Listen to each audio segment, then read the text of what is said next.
உங்க 2 பேருக்கும் நான் விவாகரத்து கொடுக்கறேன். டைவர்ஸ் ஆச்சுன்னு சொன்னாங்க. ஆமாண்ணே, ஒரு வாரம் ஆச்சு. அப்புறம் எப்படி நீங்க வந்து 6 நாள் ஆச்சு. டைவர்ஸ் வாங்கின மறுநாளே ஒரு மாதிரியா இருந்துச்சு. அழுகையா வருது. அவனை விட்டு 3 மாசம் பிரிஞ்சிருந்தாலும் ஏதோ ஒரு நாள் நம்ம புருஷன் வந்துருவான்னு ரொம்ப தெனாவட்டா இருந்தேன். இனிமே அவன் என் புருஷன் இல்லையா நினைச்சு கூட பார்க்க முடியலன்னு அழுதுகிட்டே போன அடிக்கிறேன். ஒரே ரிங்ல எடுத்துட்டான்.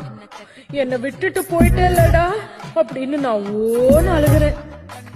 இவன் பைக்க எடுத்துக்கிட்டு வரத்துக்குள்ள என்னால இருக்கவே முடியல. 6 கிலோமீட்டர் ஓடியே வந்தேன்னு